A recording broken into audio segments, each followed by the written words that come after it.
everyone. Today we're going to be talking about our system, which is immunizations versus individual rights. I'm Abby Esposito. I'm Leon Colville. I'm Kristen McCullough. I'm Kyle Edwards. And first to begin, this is our multiple cause diagram. As you can see, we love colors around here. To help simplify things, I'm going to be talking about the elements mainly in purple. Leon will be talking about the elements mainly in blue. Kristen will be talking about the elements in red. And Colin will be talking about the elements in green. We'll come together at the end to talk about how they all relate to each other. But this gives you kind of a nice little snapshot of where we're going to be going. So as Abby said, I'll be talking about the elements in blue, which mostly relate to history and education. So, a big part of history is, of course, personal family history. Not insofar as with genetics, but how much money your family has. Can they afford the required immunizations, and does the family want you to get immunized? Religion is, even though it's on the side, it's still part of the family. There are many people who choose not to get vaccinated, or for the children to get vaccinated because of their religion. And this is what I found from just a couple years ago, 2013. The vast majority of people in the United States consider themselves to be religious, and though not by the same amount, still a majority, 56%, consider their religion to be very important in their lives and their life decisions. So family wealth and family religion are very important in determining whether or not you're going to be getting immunized. In addition to all that, every state at this point has some laws that dictate that you must get immunized, that you must get some amount of vaccinations before entering public school. This is actually a very recent development. The 2013 study I mentioned earlier mentioned that only 48 of the 50 states had this rule, or had some sort of laws concerning vaccines. So it's only within the last 3 years that it's been all 50 states.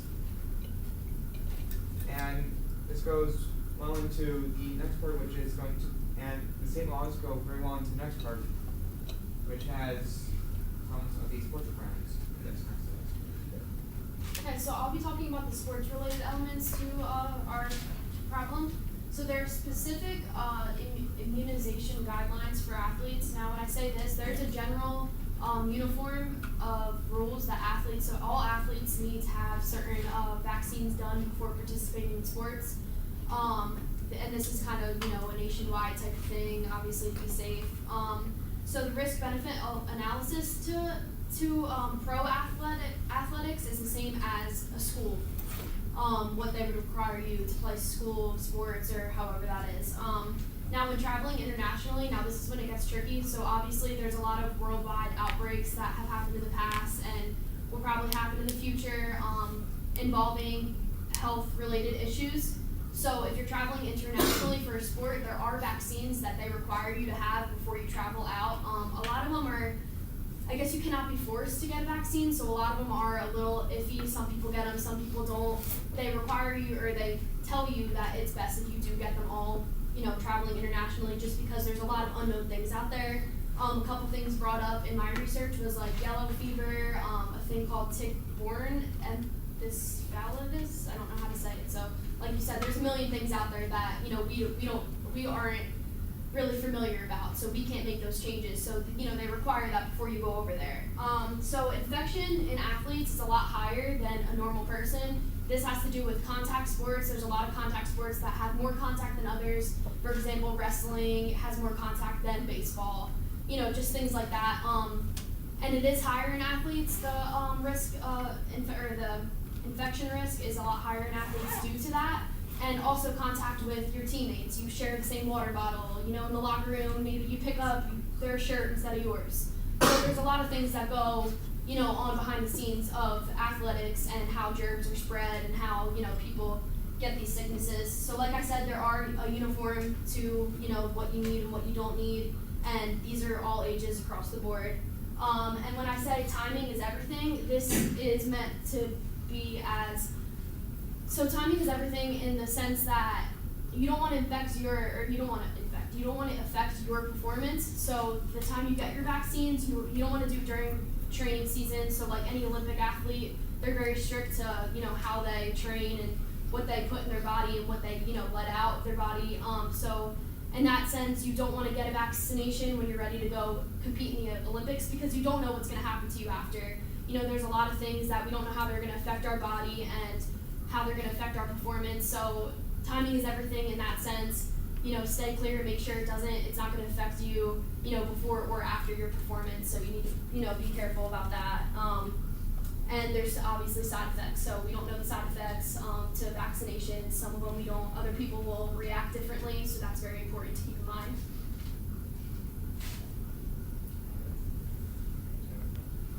Alright, so I'm going to be tackling kind of like the research scientific-based side of this topic, so immunizations and human individual rights.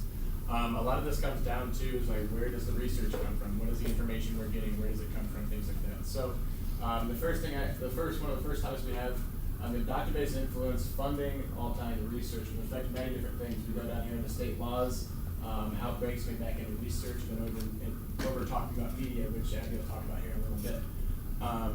Other things like that. As far as general research goes, doctor-based influence is one of the main causes for like how people have their opinions. That's where they formulate their opinions, or at least that's where they should be.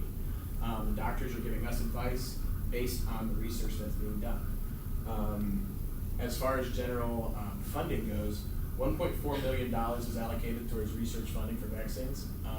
Of that $1.4 billion, 46% of it's going to come from sales of vaccines and other medical supplies that are going to be led from the previous year vaccines and different treatments and things like that. So 46% of the 1.4 billion is coming from the already existing funds.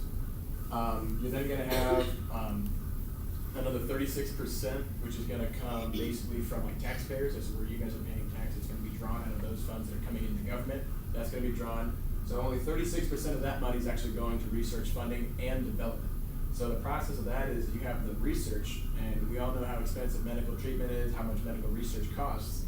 A lot of that is not only going to research, but it's also going to the creation of new vaccines. So there's not really a ton of research actually being done, because there's so many different times where the money gets dropped off and dropped off and dropped off, and then you get down to a smaller number, and then you don't have nearly as much money as you started out. You think of $1.4 billion, that's a ton of money. Well, when it comes down to all the research and development prices you get into, you're actually not really developing that much, doing that much research. So then the other like 18 to 20%, depending on where the funds are coming from, is going to come from what's called basically risk investing. So it's called venture capital. What that is people who is a high risk, high reward system. People are investing their money in the system where they're saying, yep, I'm going to give you money to do your research. If you succeed, they're going to make a ton of money.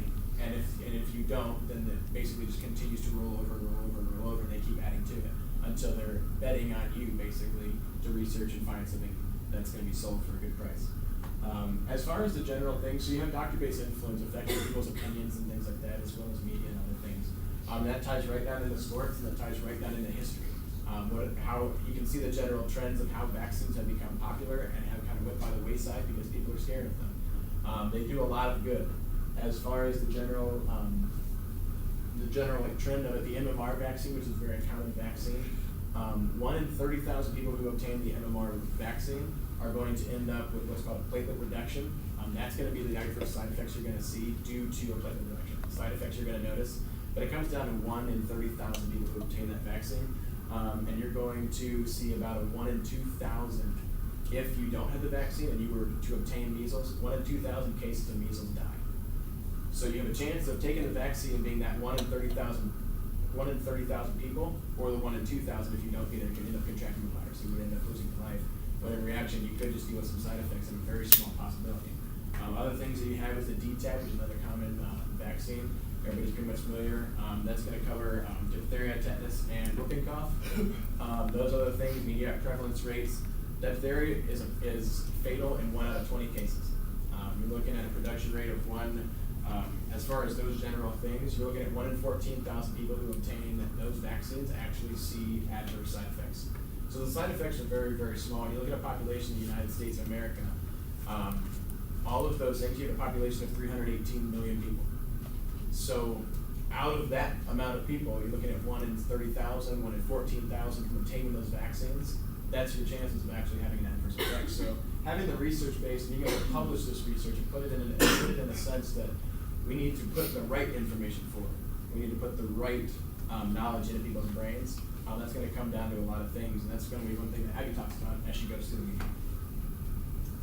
So, as you all know, whether you call it a soft spot or a weakness for media, I'm a person who has one of those.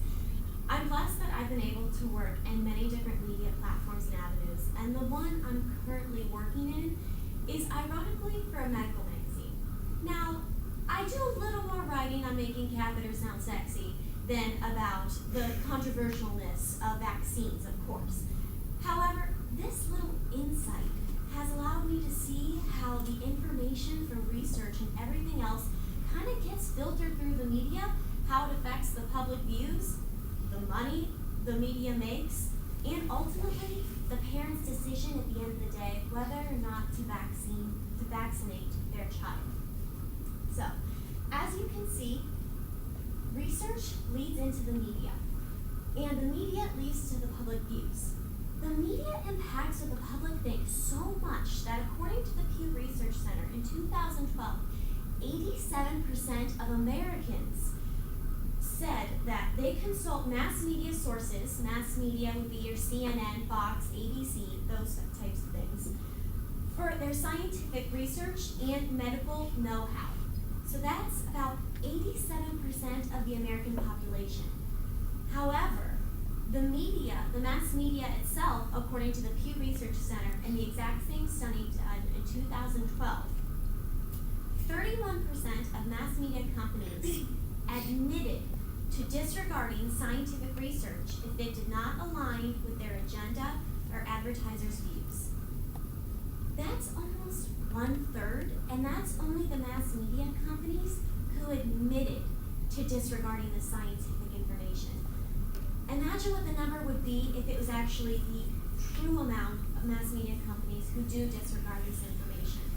Because of that, we have a huge misconstruction of information given to our public that impacts their views. This is a huge dynamic, and ultimately, as most things do, it comes back to money.